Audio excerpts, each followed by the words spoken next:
What's up, everyone, and welcome to the 12th episode of the Control Freak Podcast. I am your host, as always, Alex Blackard, or @LessAlex on Twitter. You can find the podcast on Podbean, Apple Podcasts, Spotify, YouTube, Twitch, and all of the other podcast apps. That's so what were we missing there? That's so many things. There's a couple others. Anyways, today we are going to be talking about how to handle tilt, player etiquette before, during, and after matches, and how to not get overwhelmed by playing Magic and being fatigued during a tournament. Usually on this podcast, I talk about blue-eye control and its impact in Modern and specific sideboard strategies and specific cards. But today, since I do have the special guest, you can see him to my right, Zach Johnson. Zach, what's up? What's up, Alex? How is it going? It's going. It's really going. You have the Mindful Magic podcast, and that's why I wanted to get you back in on the show to talk about this specific subject today. Sure. So I'm very, very stoked to get into it. As far as you can surmise, what do you think is like the best way for players to interact before a match? We're just gonna get into it. We're just gonna get into it today. Just diving right in. Oh yes. So, I mean, how you approach the start of a game is all up to you, obviously. But Yeah. I think it's just best to give some sort of open greeting. Don't just pull up a chair, sit in it, and not greet your opponent at all. I think it's good to just say, or especially if it's like a bigger tournament, just notice who your opponent's name is on the sheet. Go up and approach them. Say, are you so and so? I'm this person. Nice to meet you. Give a good handshake, and then that also helps confirm it's the person you're actually supposed to play against. It's a good way to get a greeting out there and just establish that it's more friendly than competitive. Yeah. So it's astounding to me too to see how often players don't know their opponent's name after a match. That's just wild to me. Like you're talking to this person, you're communicating with this person the entire 50 minutes or whatever.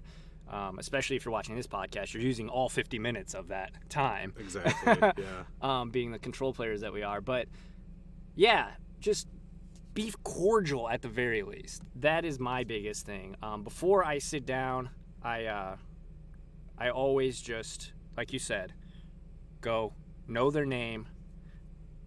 John? Is it John? And then shake their hand.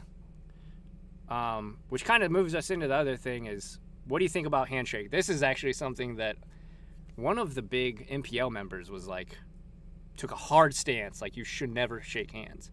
Like before a match? Before and after. So afterwards, he said the winning player should never offer to shake the hand. It should always be the losing player. I can understand that. Yeah. If I win, I try to, wait for an opportunity for them to extend the handshake, and even if they don't, I try to extend mine. It's just kind of, I don't know. I feel like being a Midwesterner, it was kind of how we're raised, is to show those manners whenever we can. So I think that plays a big part in it. But I can see why, if somebody has that stance of, if I win, I don't want to, rub it in their face in any fashion. I think in terms of saying good games, if you just like raffle stomp somebody, then you might want to be careful about saying good games. Yeah, because you'll have those people that if they miss, if they get stuck on two lands and you just destroy them and you're like, good games, they're going to hit you with the, no, they weren't.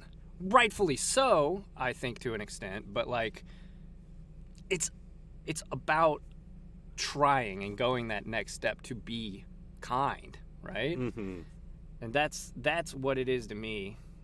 So I think a lot of that does come down to just reading what kind of person your opponent is. There are some people who are going to be more receptive to you trying to extend that sort of kindness, but if somebody is pretty, soft-spoken, doesn't appear like they want to talk too much, is really in that competitive mindset, they might not want that, the extra sort of banter thrown in there in any fashion. You just kind of got to do your best to read your opponent and roll with the punches. So Yeah, because there are those people, if you go to bigger tournaments, you go to a GP or an SCG, and they'll kind of try and angle shoot you before the match. You'll sit down, and this part isn't about angle shooting, but they'll be like, hey, where are you from, da-da-da-da-da, what's your name, kind of thing. And then you sit down, start shuffling and whatever, and they're like, so what'd you play against last round? And that's kind of where I think the red flag comes off, where, all right, this person's trying to gain knowledge now, because if I say, oh, yeah, I beat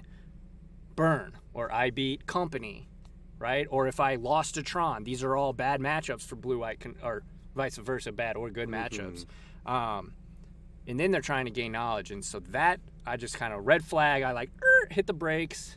And what do you think about, like, do you consider that kind of pregame angle shooting, or? Kind of.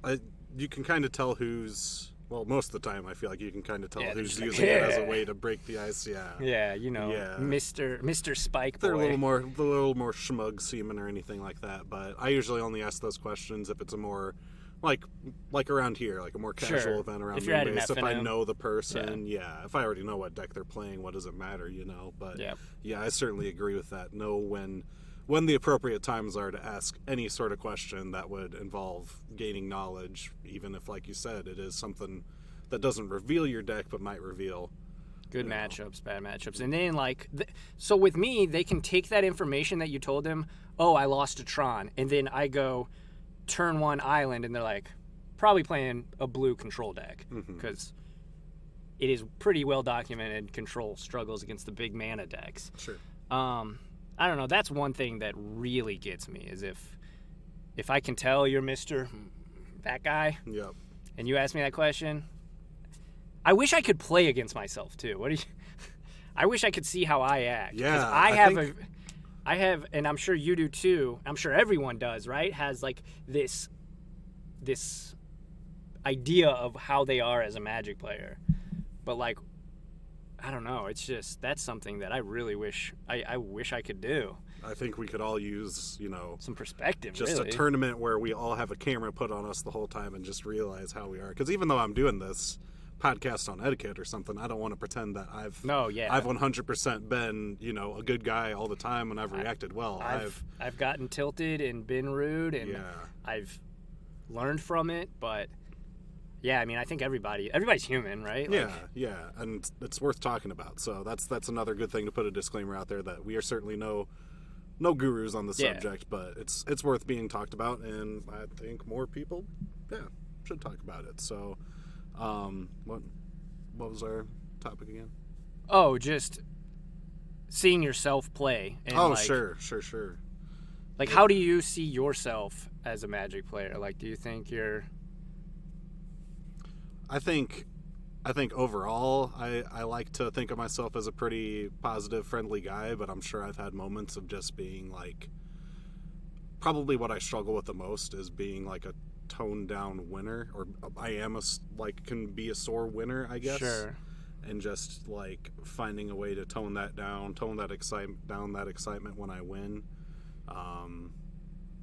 I don't know. I think that's a big thing. Or just, like I said, being too talkative at times with certain people who, don't have that interest in talking during a match. So it's kind of like, goes back to what you were saying about just knowing your opponent, really. But like, I like to think, and we've played against each other, obviously. I think like in winning or losing, I try not to change my. Like, I try not to get high or low. Like, if I just beat you to get into top 8, that's a little bit different than I beat you to, advance to 3-0 at an F&M, right? Like, Sure. But, like, I always try to stay pretty even keel and pretty, I don't know, I don't really know what the word I'm searching for, but just even keel and just focus. Okay, did the thing. Win or lose, I did that thing.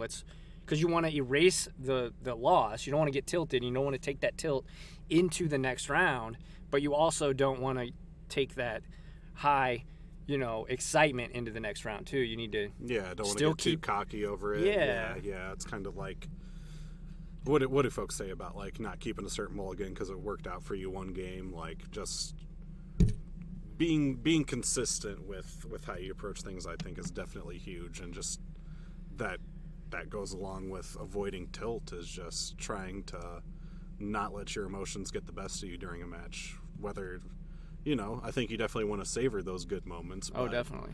Like everything else in life, you got to move on at some point and just keep it going. So, and it's always true. The lowest lows are going to be, you're going to remember those way more than the highest highs. For whatever reason, that's just the way that most people are built. Like, oh yeah. I mean, even in doing our podcast stuff, it's just like one negative comment or review, like outshines all the positive things people have to say. I got my first like 2-star review on Apple Podcasts, which you should go and give a 5-star review on Apple Podcasts right now. You should. But yeah, first 2-star, and they didn't even leave a comment, so it was just like, are you just like a hater? You're probably somebody I know, and you just don't like me that much. Something anyway, like that. That's frustrating. But taking that in to the next episode, or in Magic's scenario, just taking it into that next round is not going to do you any good. There's been matches or games where I've mulliganed to 5 and got stuck on 2 lands, and then, just kind of scoop them up, go to the next round, and then I just crush my next round opponent. You just gotta, Bruce Lee, like water. You gotta ebb and flow. Mm-hmm. Definitely. Which kind of brings us into our next topic that I wanted to talk about, which is tilt. Local player Mike Viviano actually pointed out a very good question, and we know we've all tilted, but how do you react to your opponent's tilting? This was his question, is how do you react to your opponent's tilting? I think I think we've all experienced that for sure. I mean, we've all had not so great opponents and all that, and you just, in that situation, I think you got to do your best to ignore it. Unless they're like a close friend of yours, it's really not worth acknowledging in any form during the match. I think even if you have a positive intention of wanting to say, hey, like, it's not cool. Yeah, you're kind of being obnoxious. Need you to cut it out. Whatever it might be. You're playing too fast. Please slow down. That sort of thing. Like, oh man. I think you just gotta. Yeah, players that play so fast that you can't really keep up, and you're like, wait, hang on, time out. Do things. Let me respond. Especially as a control player. Especially with us. You basically got to give everything a chance to resolve. So the players who try to get around that, that can be frustrating. I think the only time you should say something is when you have to get a judge involved. If they're being just downright rude, calling you names, swearing extremely. I mean, that's the only point where you want to call a judge and just get them involved and have them handle the situation. But otherwise, I just don't see any situation where a player is already in that tilted mindset of it getting better, unless you're close with them. And I think that's another thing, is if you have a close friend who you notice has a tendency to tilt a lot or become rude in any fashion, I think it's worth letting them know, not in that instant necessarily, but maybe after the event or maybe the next day, saying, hey, I noticed you did this during the tournament, just wanted to let you know, like, other people aren't going to view that well. Definitely need to shape up, because I think I don't know, I think that's what good friends should do, is just call them out on crappy behavior. So yep, and get better. My whole stance on it is pretty much the same. But if someone's like cursing at you, like, call a judge, and they don't need to be at a Magic tournament if they're gonna be that mad to where they're dropping F-bombs or they're calling you names. Like, it sounds childish to call it that. Mm-hmm. But like, bro, if you're calling me names, I'm sorry, you don't need to be playing Magic. Like, right. I'm sorry. You're getting this upset over a card game. Yeah. And we're all competitive, right? Like, I'm competitive. I assume that most of my listeners have that competitive mindset and listen to the podcast because they want to get better and improve. But at the end of the day, it really is just a game, right? Like, and that kind of comes flip side of that. Never get that tilted to where you feel like you need to curse at somebody or something. Like, and then, I don't know. That kind of brings us into the next topic,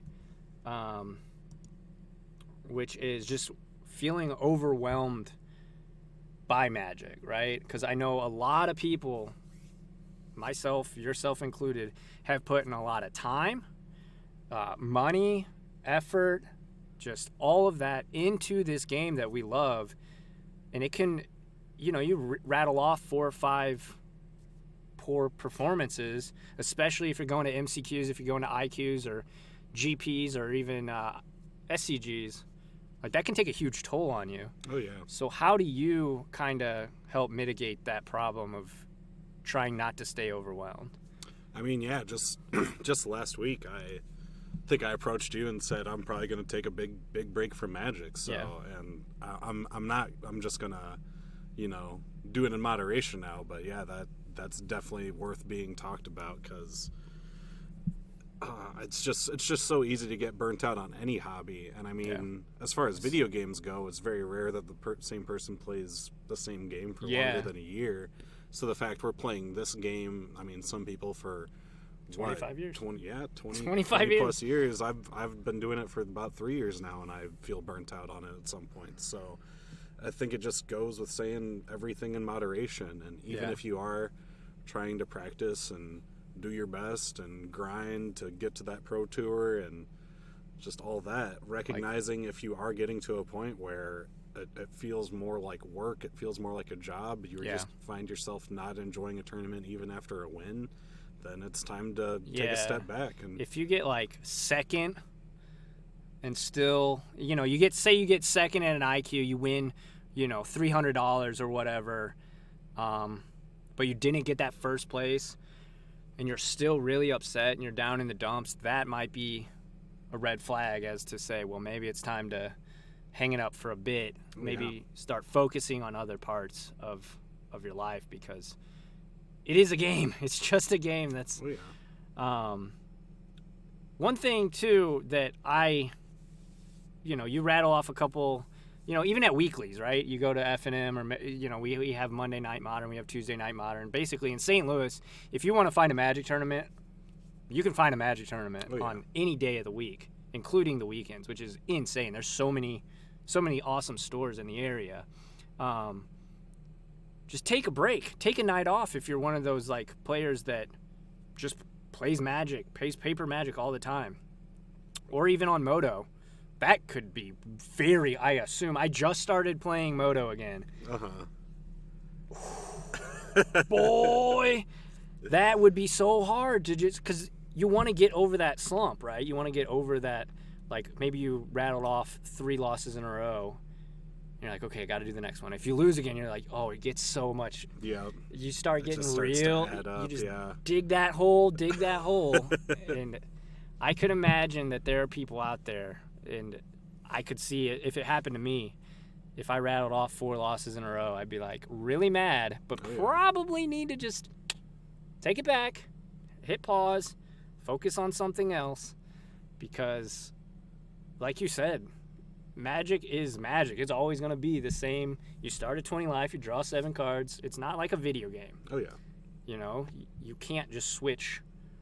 You can switch formats, I guess, but even then, I mean, the format can only be so different, really. Diverse, So, It's, I think a lot of Magic players, like, Magic is their hobby. And there isn't too much room for other hobbies. So I think I'm that way. Like I'm definitely that way myself, and I've been trying to branch out lately. So, and I think that's just huge for maintaining positivity for anybody. I think if you do too much of the same thing, there are very few people who are wired to just be okay with doing that same thing over and over again. And just recognizing that there's more to life than Magic. I mean, I think it's kind of cliche to say, but I think it's good to recognize. That's one thing, too, that is worth pointing out. The people that do this all the time, every day, for a living, the MPL members, the highest tier, the Corey Baumeister, I know he's not an MPL member, but like the folks that grind the SCG, they're probably just better than you. I hate to say it, and I hate to put it that black and white, but they are just wired, and their brain is wired, especially like people in the MPL, most players in the MPL. Like, at some point you got to realize, is the EV grind worth it? what is my peak? What is the summit of what I can reach in this game? And is it worth all these hundreds and hundreds of hours of playing? Like, yeah, I think a lot of the grinders do just set themselves up for failure in terms of being able to reach their goals, and it's just like, hey, I'm going to make the Pro Tour. Hey, I'm going to make this much money playing Magic, and it's just... Especially now with the MPL and the way they've changed the Pro League and there's no point system anymore. Grinders... You have to pay for your travel. Yeah, grinders have really... If you're a true grinder, like, and I keep bringing him up, Christian Calcano is like the perfect example of they kind of stack the deck against him and stack the deck against grinders where you almost have to pay out of pocket to go to a Pro Tour. That's wild. You want your premier shining jewel of a tournament and everybody's got to get there. That can be definitely a rough realization for sure. Yeah, I think goal setting with Magic is important. Like, you want to... No, yeah.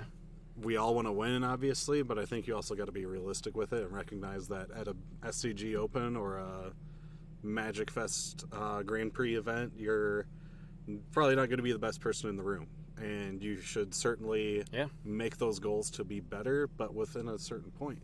I probably a year and a half into starting to play competitively, set a goal of like making up the Pro Tour by the end of the summer or something like that. Oh wow!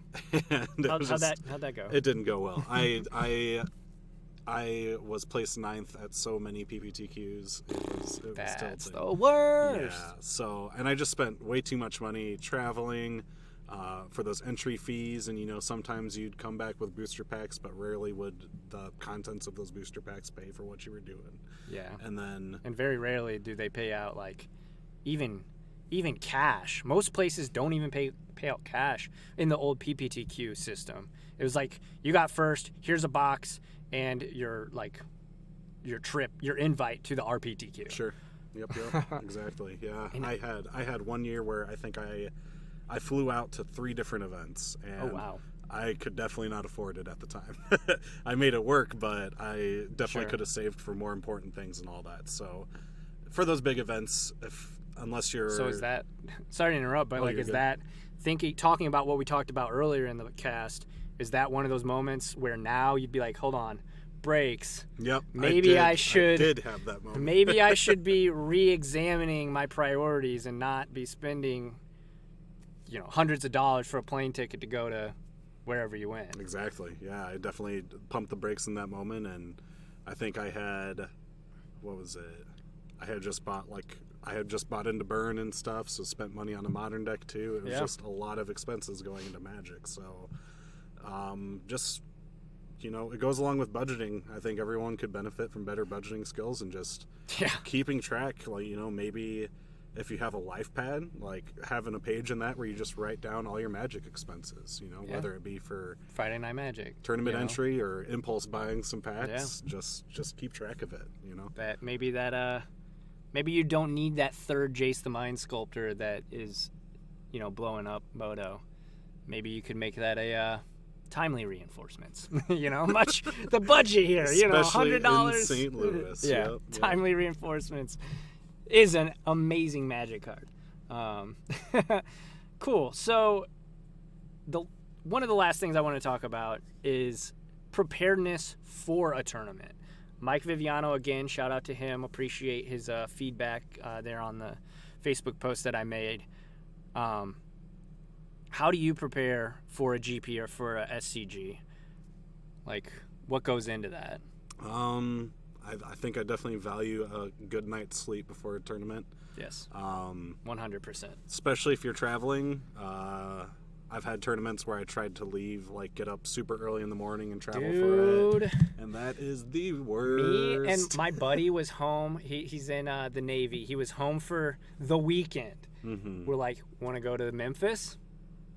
We went to Memphis on a whim. We didn't have a hotel booked. We slept in the car. There were homeless people, like, literally going around. We did not sleep a lick, like maybe 20, 30 minutes. We get to the tournament. Of course we scrub out. Like 0-3 dropped. Oh, yeah. It was abysmal. We 0-3 dropped, drove right home. I was falling asleep on the ride home. You know how you go brrr, and you hear that whenever you're driving. Yeah. Oh man, that was one of those moments. Looking back, probably should have just went to F&M maybe. That'd have been fine. Hey buddy, you want to gotta get that high payout event in there, high EV. Oh man, that was the wildest. Like, why did we do that? Magic story. Yeah, don't put yourself into danger over Magic. That's good advice right there. But I don't know. It kind of goes back to that advice we all got in like grade school, high school about preparing for a test, right? Like, get a good night's sleep. Make sure you eat like a good, decent breakfast before. Probably not fast foodish. Yeah, that's one for control players. Bring a granola bar or a snack of some kind during the tournament. Because guess what? You're going to be sitting there a good hot minute. Yep. 40, 50 minutes every round. You're not going to get up to go to the bathroom, really, unless you get a bye, which you're probably not in a great scenario in the tournament if you're getting buys. Exactly, yep. Yeah, and I think, just packing yourself some decent snacks, too. Some, granola bars, and just a handful of almonds or something to get you by in case you don't have time. Yeah. Water is life. What about Mountain Dew or Monster energy drinks? No, not Monster. Never Monster. What do I look like, Kyle? We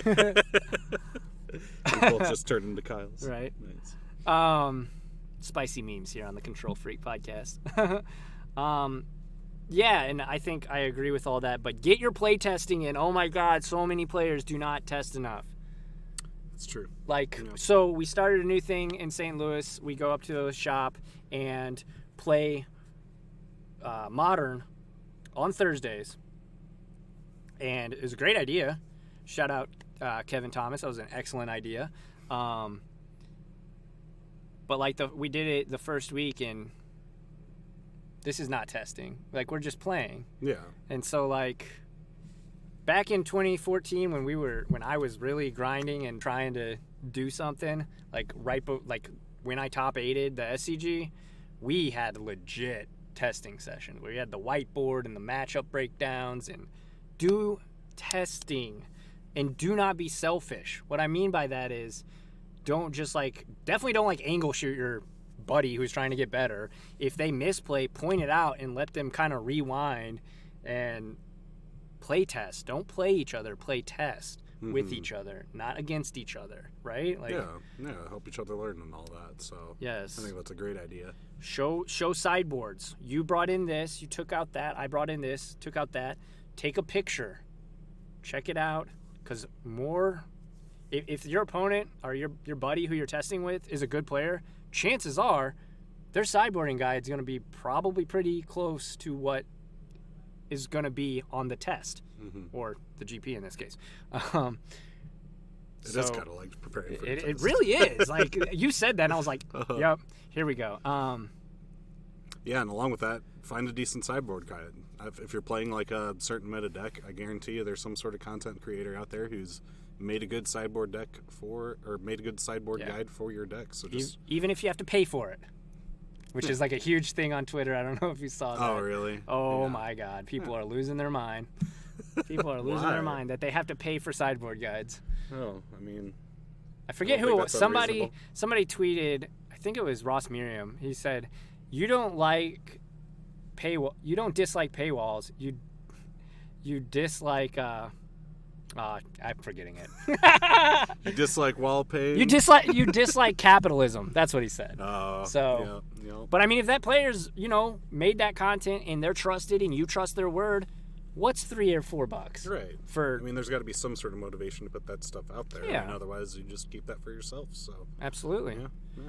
If there's a player who's doing it for free, it's probably because they're trying to build their brand and boost their exposure. So. Yeah. And just appreciate the folks who do that for you. Shout out to Doom Switch. I know I probably shout him out almost every episode, but the dude is just very good at blue-white. He currently has the most trophies on Moto with blue-white too. So, and he put out a really awesome sideboard guide that I could put in the show notes too.